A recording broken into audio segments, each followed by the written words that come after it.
पुरुषोत्तम भगवान की जय। नमो स्वसंताय सहस्रमूर्ते सहस्रपादा शिशुरुवाहवे सहस्र नामने पुरुषाय शाश्वते सहस्र कोटि युग धारिणे नमः। हे प्रभु, आपको बारंबार प्रणाम। आज भक्तमाला में राजा की कथा। एक बार एक राजा, धर्मात्मा राजा, सब तरह से सब प्रजा को अपने पुत्र के समान पालता था और खूब ऐश आराम से रहता था। खूब धनवान था, देना लेना, भगवान मंदिर, कुआं, बावड़ी, तालाब खूब खुदाता था, खूब अपना कर्म करता था। एक बार एक महात्मा उधर से निकले।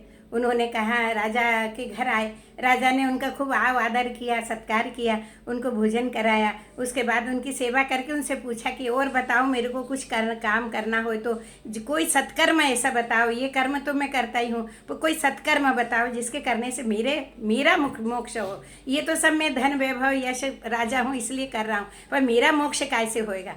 उन्होंने कहा कि देख राजा, अभी पुरुषोत्तम मास का महीना आने वाला है। यह महीना सबसे उत्तम महीना है। इसको ब्रह्मा जी ने भी सारे पुण्यों के फल को एक तरफ रख के और तराजू पर एक तरफ पुरुषोत्तम मास का व्रत रख के और तोला, तो तोलने में सबसे ज़्यादा भारी पुरुषोत्तम मास रहा। इसलिए सबसे ज़्यादा पुण्य का महीना जो है वो पुरुषोत्तम महीना है। भगवान ने मनुष्य को जीवन दिया है सत्कर्म करने के लिए, लेकिन माया में भी पड़ा रहता है, इसलिए बराबर नहीं कर पाता। तो उसके लिए ये पुरुषोत्तम मास है कि वो सब कुछ भूल के और पुरुषोत्तम मास में भगवान का पूर्ण रूप से भक्तिपूर्वक व्रत करे। तो राजा ने कहा, अच्छा। राजा और रानी दोनों ने मिल करके व्रत शुरू किया। राजा तो स्नान करके आता, पूजा पाठ करके और अपने राजसभा में चला जाता, और रानी बगीचे में आके खड़ी हो जाती और वहाँ जो भी कोई मांगने के लिए आता उसको सब चीज़ दान करती, जिसके जो मन में होता सो दान करती। ऐसे वो दान करती रही। एक बार क्या हुआ, एक महात्मा आया। वो बाहर से आए थे, इसलिए उनको मालूम नहीं था कि कौन से समय पे रानी दान करती है, इसलिए वो देर से आए तो उनने देखा तो रानी तो अंदर चली गई थी। खाली राजा खड़े हुए थे घुड़साल के पास, अपने घोड़ों को देख रहे थे। उनके पास जाके बोले कि राजा, मेरे को तो कुछ दान नहीं मिला आज, मेरे को दान चाहिए, मैं तो बाहर से आया हूँ, मुझे नहीं पता था। राजा ने कही कि देखो, तुमको क्या दान चाहिए, सब दान रानी ने कर दिया। राजा को थोड़ा सा घमंड आई गयो। उन्हें कहा, अरे मैं तो इतो दान पुण्य करूँ, मारी रानी इतो दान पुण्य करे, फिर भी यो मंगना खाई गयो। उन्हें कहा कि भैया, मैं अब मैं कहीं नहीं दी सकता, हमारे पास कुछ नहीं है। गुस्सा में, जरा क्रोध में उन्होंने कहा, नहीं, ये अधिक मास का महीना है, महाराज कुछ तो दान कर दो। राजा का गुस्सा आयो। उन्होंने वहाँ घोड़ा की लीद पड़ी थी, वह लीद उठाई और ओका का मंडल में डाल दी। कह ले जा। अब उन्होंने कही, देख, अधिक मास को महीनों छे, जो दान करोगो ते 100 गुना मिलेगो, पुण्य करोगो तो भी 100 गुना मिलेगो और पाप करोगो तो भी 100 गुना मिलेगो। राजा ने हंसी दियो और वो चल दियो। जब वो महात्मा अपनी कुटिया में पहुँचे तो उन्हें वह लीद का वहीं उसका घर का सामने डाल दी और अंदर चले गए। 3 साल हुई गया, बात का राजा भी भूली गए। अब राजा 3 साल बाद फिर से पुरुषोत्तम मास आयो तो रानी ने कही कि देखो, अपना का फिर से स्नान करनो। उन्होंने कही कि हाँ, तुमको जो दिखा सो तुम करो। अब राजा शिकार खेलने के लिए गए। जब शिकार खेलने के लिए गए तो उन्हें कही देखो कि एक छोटी सी टापरी में एक महात्मा बैठे और उनका घर का सामना लीद को ढेर लगेल, पहाड़ सारी बनी गयो। और राजा ने कही कि यो यार, महात्मा के पास एक भी घोड़ो नहीं दिखी रही, ओ के पास इतनी लीद कहाँ से आई, हमारे पास घुड़साल हुई ना, इतनी लीद नहीं आई। राजा के पास गए और उन्होंने पूछी महात्मा से कि महात्मा जी, तुम्हारे पास इतनी लीद क्यों इकट्ठी कर ली, तुमने एको पहाड़ क्यों बना लियो। उन्होंने कहा कि राजा, या हमारी लीद नहीं हो या तुम्हारी लीद है। बोलो, वो वक्त तुमने अधिक मास का महीना में हमारा का लीद हमारा का मंडल में डाल दी थी, वो दान करे तो वो दान को पुण्य 100 गुना हुई गो, और ये उतनी सी लीद या पहाड़ बनी गई।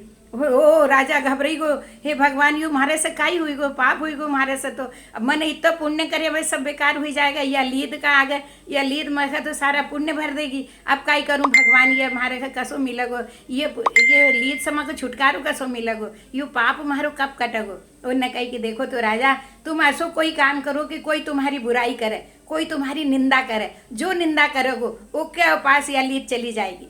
राजा ने कही कि अच्छी बात। राजा घर गया, रानी से पूछी काई करूँ। रानी ने कही कि एक काम करो, रथ में बुलाओ और रथ में अपनी दासी छे ने जेख तुम बैंड बनाईश वह दासी का बुलाओ और ओका साथ में कंधा पर हाथ धरी ने रथ में घूमो। देखो जितना लोग बुराई करेगा उतनी लीद तुम्हारी कम हो जाएगी।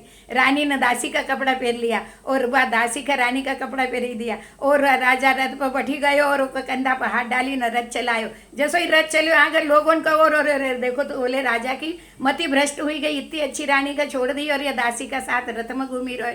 जो बुराई करता गया लोगों जिन्हें नहीं देखता होते भी घर से बाहर निकली आया और सब देखने लगे। चारों तरफ हाहाकार मची को देखो तो राजा की मति कितना अच्छो राजा और कसी मति हुई गई। जो जो बुराई करते गए का पास एक एक मुट्ठी लीद कम होती गई। कम होता होता आखिरी में एक चमहार थो तो वो जूता बनाई रहो तो लेकिन भगवान का भक्त थो।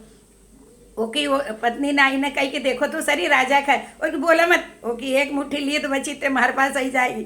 जो निंदा करोगे जे का पास जो जे की निंदा करे ओको पाप ओका पास चले जाए। एक लिए ओका पास एको पाप हमारा पास नहीं आना चाहिए। राजा की एक मुट्ठी लीद बची गई। उन्हें कही महात्मा से पूछी आप काई करूँ, हमारी इतनी सी लीद अरु बची। उन्हें कही तुम तन मन धन से फिर से पुरुषोत्तम मास को सेवन कर और अब भगवान की भक्ति भाव से पूजन करोगे और उद्यापन करोगे, दान धर्म करोगे तो थारी यह एक मुट्ठी लीद बची जिया भी खत्म हो जाएगी। राजा ने श्रद्धा से भक्ति से भगवान को पुरुषोत्तम मास को व्रत करो और वह एक मुट्ठी लीद बची थी वह भी होकी खत्म हो गई। राजा ने जिया जब तक रहा भगवान से प्रार्थना करी है भगवान अब मका दर्शन दो, अब मत तुम्हारा दर्शन बिना नहीं रह सकते। राजा की आंख में आंसू की धार लग गई। रानी रोने लगी और कही कि अच्छा भगवान। उसी समय चारों तरफ प्रकाश फैली गया और घंटा घड़ियाल बजने लगे, शंख की आवाज होने लगी। लोगों ने आया द्वार पर राजा का घर देखना। देखो तो भगवान साक्षात गरुड़ पर बैठी नाई ने सामने खड़ा हुएगा। लक्ष्मी जी 16 श्रृंगार करेल, भगवान मोर मुकुट बंसी वाला चतुर्भुज शंख चक्र गदाधारी। भगवान जब सामने देखा तो राजा भगवान का चरण में पड़ी गयो।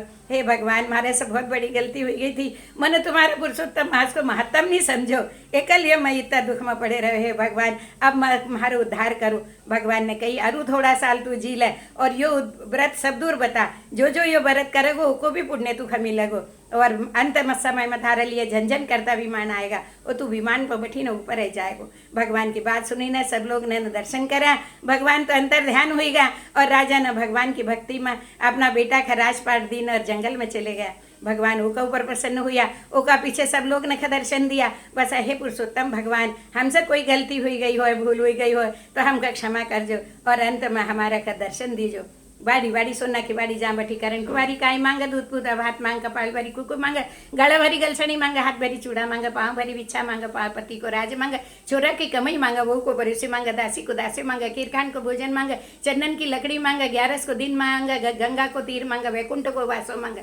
भगवान उपचिष्टमान हुआ सब पर लख लखेश्री तप तपेश्री तुमको तुम्हारो तप को फल हमका हमारो भरत को फल चिड़वे चिड़वे बन में जाजो बन का बन फल तुम खाजो काचा काचा तुम खाजो पाका पाका हमका दीजो तुम्हारा तुम्हारो व्रत को लोग हमका हमारो व्रत को लोग तुमका तुम्हारो फल को लोग चाने का छोटो भी ना को मोटो चटका से चाल दीजो पटका से मोती बोलो गजानंद भगवान की जय।